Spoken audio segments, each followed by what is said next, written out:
Hot News ikaba ariyo ukomeje gutega amatwi, bityo tugusaba ni ukureba aho hasi handitse ijambo subscribe, ukagenda ukanda subscribe tukagenda tubana nawe umunsi ku munsi.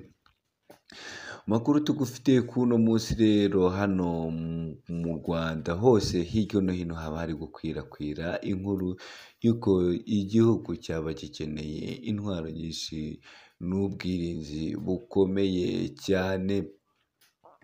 Naho mu yandi makuru twari tugufitiye iyindi nkuru itangaje, dore ko ubu ngubu muri kino gihe kigiye kuza haba hari kwitegurwa irushanwa ryaba ryamana umwanya muremure rizabera hano ku isi.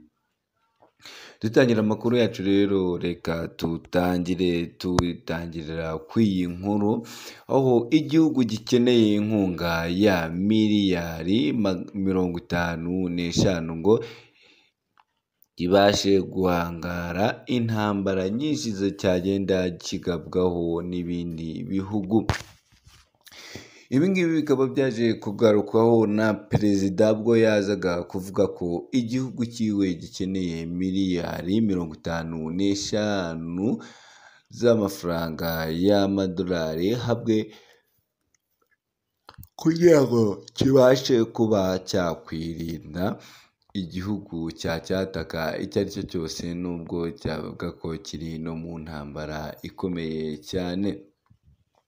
Ibi byaje kugarukwaho na perezida wa Ukraine Volodymyr Zelensky, yatangaje ko igihugu cye gikeneye intwaro z'ubwirinzi zifite agaciro ka miliyari 55 kugira ngo kibashe guhangana n'Uburusiya mu ntambara imaze umwaka urenga.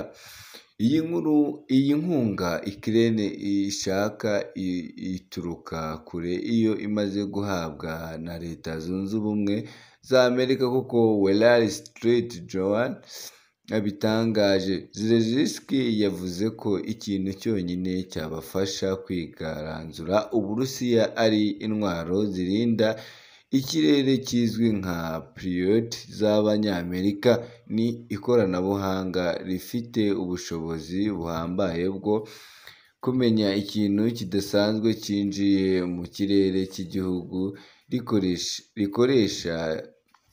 rikoresha kitihutira kohereza ibigihanura mu mwanya mutoya.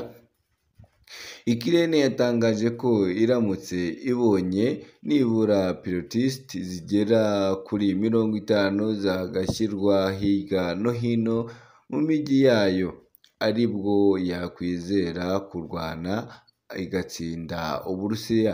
Bivuga ko pilotiste imwe igura miliyari 1 y'amadolari, bivuze ko hakenewe asaga miliyoni 55 ngo ubusabe bwa Zelensky bugerweho.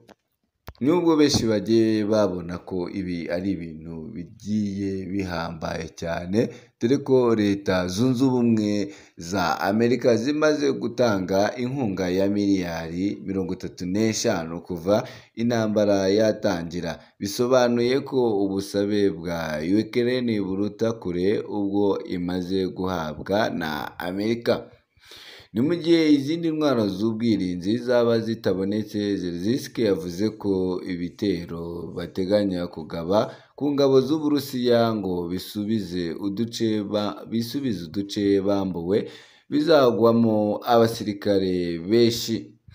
Uyu perezida wa Ukraine Zelensky yakomeje avuga ati, buri wese arabizi ko kugaba ibitero nta bwirinzi bwo mu kirere ufite ari bibi cyane. Bivugwa ko muri Mata uyu mwaka Amerika yahaye Ukraine intwaro 2 z'ubwirinzi za Patriot, kandi ko zatangiye gukoreshwa nubwo Uburusiya butabyemera.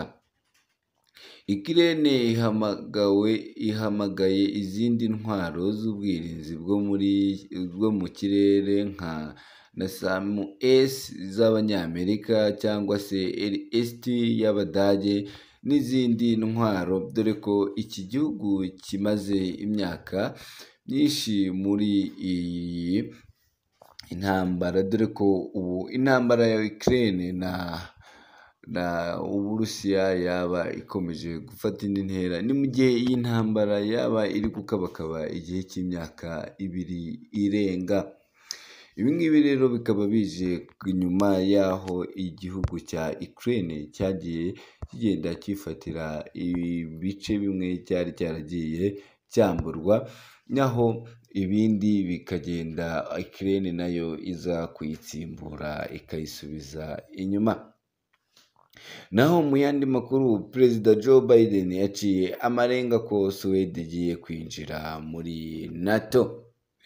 Perezida wa Leta Zunze Ubumwe za Amerika Joe Biden yavuze ko mu minsi mike Suwede izinjizwa mu muryango wo gutabara igihugu cye gihuriyemo n'ibindi bihugu 30 by'i Burayi NATO.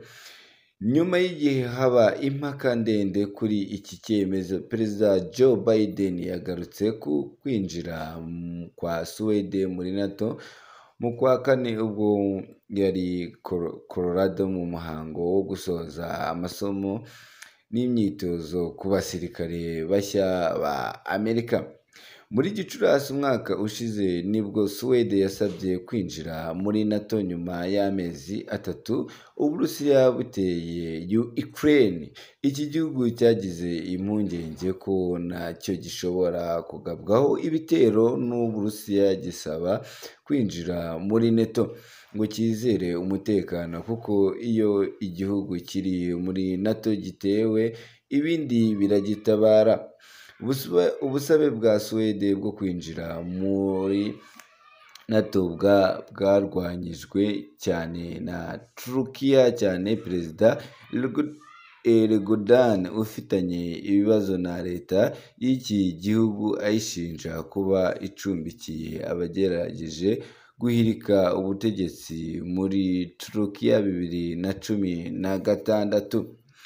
Ubwo yari muri uyu muhango, Perezida Biden yatangaje ko amaze iminsi agirana ibiganiro na mugenzi we wa Turukiya kugira ngo Suwede yinjire muri uyu muryango, ndetse yizeze ko bizaba mu minsi mikeya.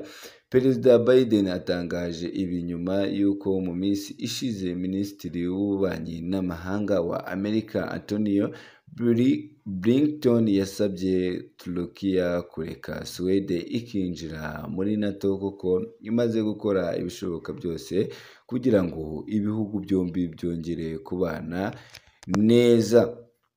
Ibi ngibi rero twavuga ko ari politike y'ibihugu ikomeje kugenda yigaragaza hirya no hino mu buryo bugiye butandukanye, dore ko kuba Uburusiya bwaratatse Ukraine biba bifite aho bihuriye no kuba Ukraine yaba yarinjiye muri NATO. Twabibutsa ko uyu muryango wa NATO igihugu kiwugiyemo cyaba kiba gifite ubudahangarwa bwo